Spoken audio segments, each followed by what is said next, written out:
ചിലപ്പോൾ നിങ്ങൾ പോലും അറിയാണ്ടായിരിക്കും നിങ്ങളുടെ റിലേഷൻഷിപ്പിൽ ഒരു ഡൗൺ ഉണ്ടായിക്കൊണ്ടിരിക്കുന്നത്. അറിയോ, ലോകത്ത് 40 മില്യണിൽ കൂടുതൽ ആളുകൾക്ക് കേൾവിക്കുറവുണ്ട് എന്നുള്ളതാണ് കണക്ക്. അതിനകത്ത് തമാശ എന്താണെന്ന് വെച്ചാൽ അതിനകത്ത് 80% ആളുകൾ ഇതുവരെയും ട്രീറ്റ്മെന്റും എടുത്തിട്ടില്ല. നമ്മൾ വീട്ടിൽ ഇരുന്ന് സംസാരിക്കുന്ന വളരെ ഇന്റിമേറ്റ് ആയിട്ട് നമ്മൾ പാർട്ട്ണറുമായിട്ട് അല്ലെങ്കിൽ വൈഫുമായിട്ട് സംസാരിക്കുന്ന ചില കാര്യങ്ങൾ നമ്മൾ കേൾക്കാതിരിക്കുക.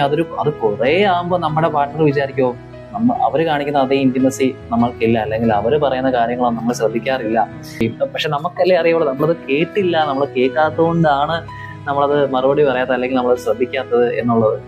ഈ അടുത്ത് നടന്ന സർവേയിൽ പറയുന്നത് കേൾവിക്കുറവ് ഏറ്റവും കൂടുതൽ അഫക്ട് ചെയ്യുന്നത് നിങ്ങളുടെ ചെവിനെയോ അല്ലെങ്കിൽ നിങ്ങളുടെ തലച്ചോറിനെയോ അങ്ങനെയൊന്നും അല്ല, പക്ഷേ നിങ്ങളുടെ ബന്ധങ്ങളെയാണ് എന്നതാണ്.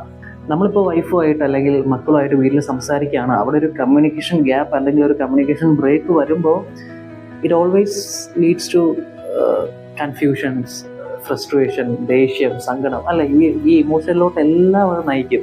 സോ എപ്പോഴും ബെറ്റർ ഹിയറിംഗ് എന്ന് പറയുന്നത് എപ്പോഴും ബെറ്റർ കണക്ഷനാണ്, അല്ലേ? നമുക്ക് കേൾക്കാൻ പറ്റുക എന്നുള്ളത് എപ്പോഴും നമ്മുടെ help to reconnect with our loved ones. നിശബ്ദത നിങ്ങളുടെ ബന്ധങ്ങളെ തകർക്കാതിരിക്കട്ടെ.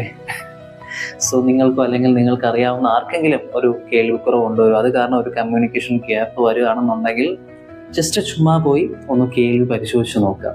Okay, stay healthy.